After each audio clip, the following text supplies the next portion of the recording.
All right, question number 95 is where we left off in the last video. All right, so what we have here is a square piece of fabric. Area is length times width. So basically what we need to do is we need to factor the 16x squared plus 40x plus 25. When we do that, when we factor it, we ended up getting 4x plus 5 and then 4x plus 5 as well. Again, now the width is 4x plus 5, the length is 4x plus 5, okay? Now, if you remember perimeter, perimeter is this. Here's my perimeter. So if this is 4x plus 5, then this too will be 4x plus 5. Then this too would be 4x plus 5. And then lastly, this is 4x plus 5. All right? I need my timer there. All right.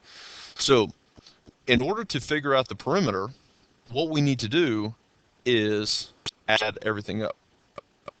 And when we do that, we get a grand total of 16x plus 20. Okay? But it says find the perimeter when x is equal to 2. So that means you're going to plug a 2 in for x and then solve. Your answer, I believe, is going to be C. Question 96, tell whether the expression that is completely factored. If not, factor it. All right, so what we have here is 6y. Now, what factored means taking out. So this 6y squared has already been taken out. So we already know that there's nothing we can do with the 6y squared. So I'm just going to take that away for a second. Now, the y squared plus 6y plus 9, is that completely factored? The answer is no. This is a trinomial. I can actually factor this out. It can be y plus 3, which means that would turn to y plus 3 squared. So, and I remember I have my 6y, so the answer will be D. All right, 97, a golfer hits a golf ball, quadratic function is that right there. Models how the golf ball after X second. How long does it take for the ball to return to the ground? All right, so here's what I want you to think of. Here's a guy. He hits a golf ball. And then boom, it hits the ground, which is right here. Okay? And so I need my recording. I need to know how long I'm going here. It's going to help me out. All right, so if this was a T-chart, right? If this was a T-chart, or not a T-chart, but a graph, okay? This point right here is when y is equal to 0, okay? So basically what we need to do is we need to figure out what does x equal when y is equal to 0, okay? So there's a couple different ways you can figure this out. You can factor it out, all right? So you can take negative 16x squared plus 80x, and you can factor it out to solve for x. But let's just go into test mode. Let's say you're testing like, oh my goodness, I don't know what this is. So basically you have your answers right here. Plug these answers into this to figure out which of those numbers will make the function equal 0. Okay, but if you know how to factor, you don't have to do that. This is, plugging stuff in is a last-ditch effort. 97, 98. Solve that by completing the square. All right, completing the square is going to be this. Now, when we're going through this, and I just noticed as I'm looking at this for the very first time, we actually have not had a question where A is equal to something other than 1, okay? So this is where A is equal to 2 now. And so we actually haven't dealt with this yet, but that doesn't mean we can't solve for it, okay? So let's say, for example, since we haven't gone through it, they ask us this on the EOC, what do we do, okay? So what do we do? Here's what we need to do. Here's what we need to do. You know that the answer is going to be somewhere in here, okay? So my advice would be to take each answer and plug it in for x to see if it makes a true statement. Okay, so take it, plug it in. Let's say if B, C, and D, they don't work, then obviously you know your answer is no real solutions. Okay. Question number 99. The parent function, is that reflected across the x-axis, vertically stretched by factor 10? All right, so if you remember that in order to make a parabola, this is what it's going to look like.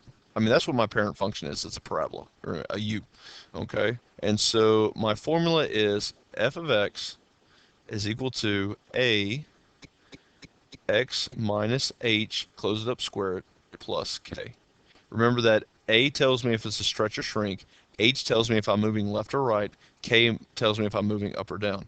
All right, so it says it is reflected across the x-axis.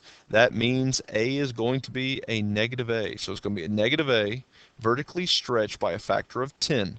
That means A will equal 10.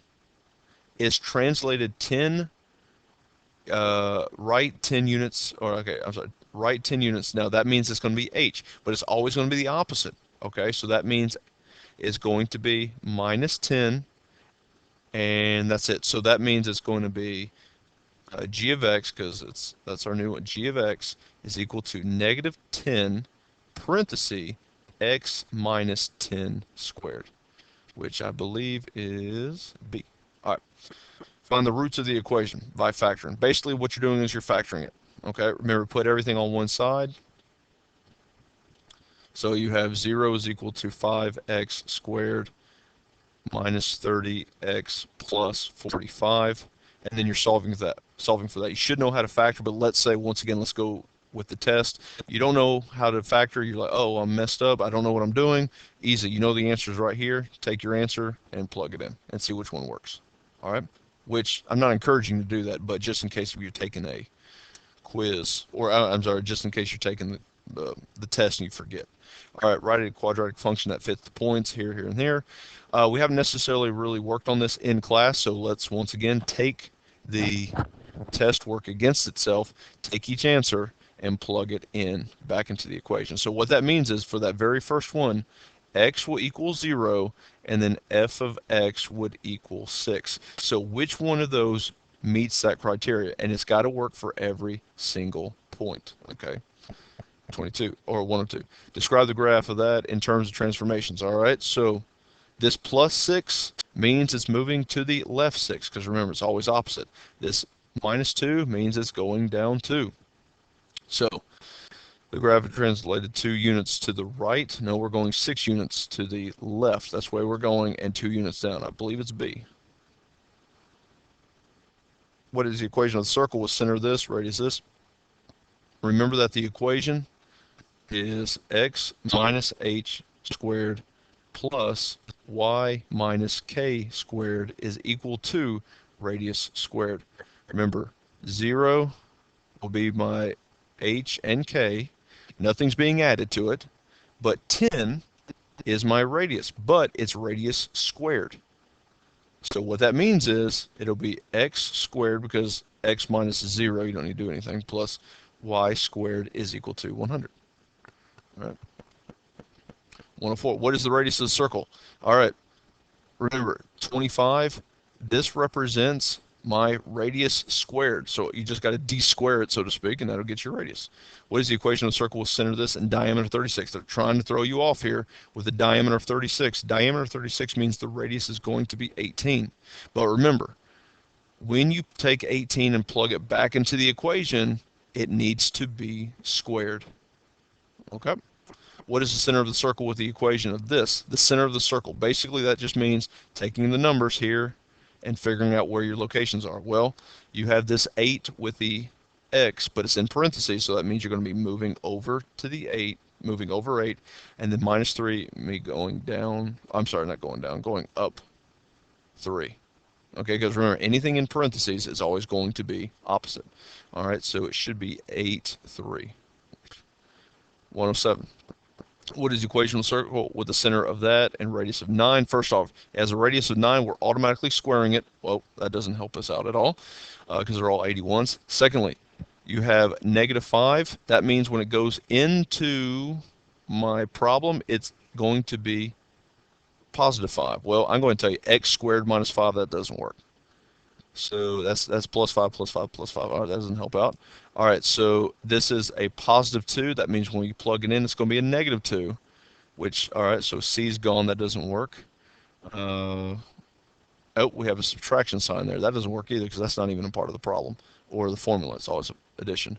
The points, negative 1, 1, and are endpoints of a diameter of a circle. What is the equation of the circle? Okay, this is a little challenging, because what we have here is a problem that's going to go beyond my time, so I'm going to go ahead and pause it, and we're going to come back to this.